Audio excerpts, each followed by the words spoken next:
Tourism is booming in Thailand. As a popular long-haul holiday destination, this year it expects around 39 million visitors. With this record number, the Southeast Asian country returns to pre-COVID pandemic level. The Thai economy relies heavily on this tourism sector. To compete with neighboring countries like Malaysia and Vietnam, the Thai Ministry of Tourism is launching an international campaign to attract more visitors to the South Asian nation. However, against the backdrop of this multi-million campaign, the downside of this flourishing sector is gradually becoming visible, with harmful consequences for people, environment and image. Popular beach destinations like Phuket and Pattaya are bursting at the seams, struggling to handle the hundreds of thousands of tourists. This is partly due to inadequate infrastructure in and around the cities, such as roads, airports and water supply. Besides the large influx of Chinese tourists, Thailand is also experiencing a flow of migrants from conflict zones, such as Myanmar and Russian refugees. The environment and local communities are about to suffer from overtourism. At the annual conference of the Collective Asian Holiday Destinations, these effects are acknowledged and emergency plans are being sought. Peter Simone, chairman of the international tourism organization Pacific Asia Travel Association. More and more we're dealing with a situation across Southeast Asia which is challenging.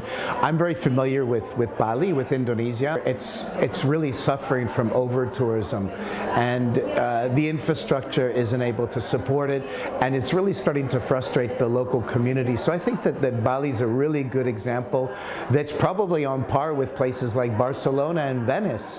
For its action plan, the Thai Ministry of Tourism is drawing lessons from the policy of popular European destinations such as Venice, Barcelona, Paris and Amsterdam, where the negative effects of cities and local populations have been evident for some time. I think the Thais have recognized in places like Pattaya, in places like Phuket, that they are on the brink of suffering from over-tourism.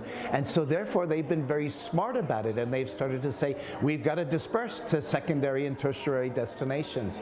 So I think that they're trying to mitigate it before it really becomes a big problem. But they're right on the edge, some of those places in Thailand. There's a lot of Thai communities. They're very adverse to over-tourism. They've worked hard to implement sustainable practices such as zero waste, becoming a zero waste community, or 100% renewable energy, achieved those goals already, and accepting large group tours, specifically they said holding signs. They don't want that because people just show up, take pictures, create more trash and then leave. They are very adverse to that. They said that they really want the immersive aspect, the middle ground, the sustainable pathway to tourism, because they're aware of just how fragile their ecosystems are and their local economy, and they only want to accept or work with the tourism industry in such a way that it's sustainable for their local economy. I think it's the local communities that have the wisdom and understand the intricacies of how their local communities work, so I think it's so important to listen to them.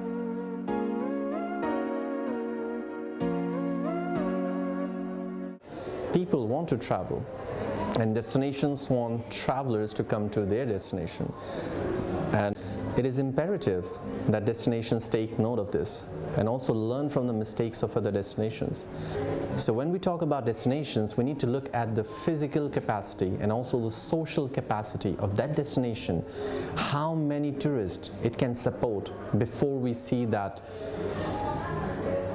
retaliation or retribution from the locals, right? Phuket did such a great job marketing itself, but its infrastructure was not ready to handle this level of tourism. There's only one road around the island.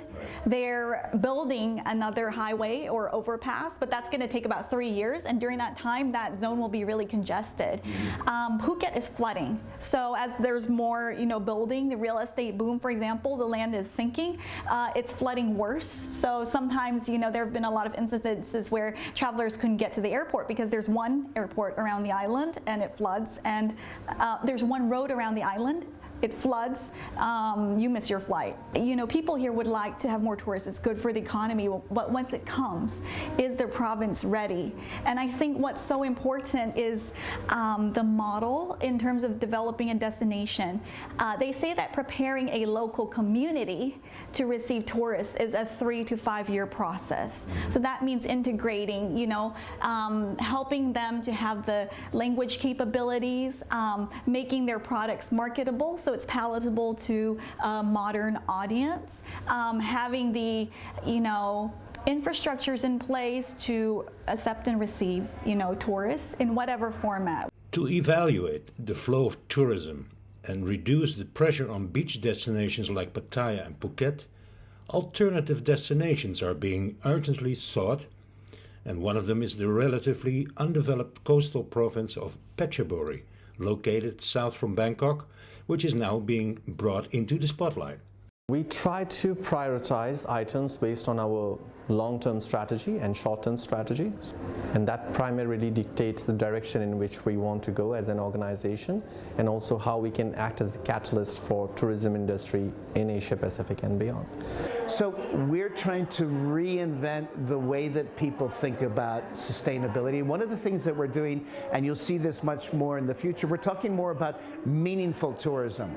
And what I mean by meaningful tourism is that we're talking about how do you balance, let's say, the triple bottom line. How are we going to work on the environment? How are we going to ensure that there's economic contribution to the communities? And how are we going to protect natural and cultural heritage, tangible and intangible heritage?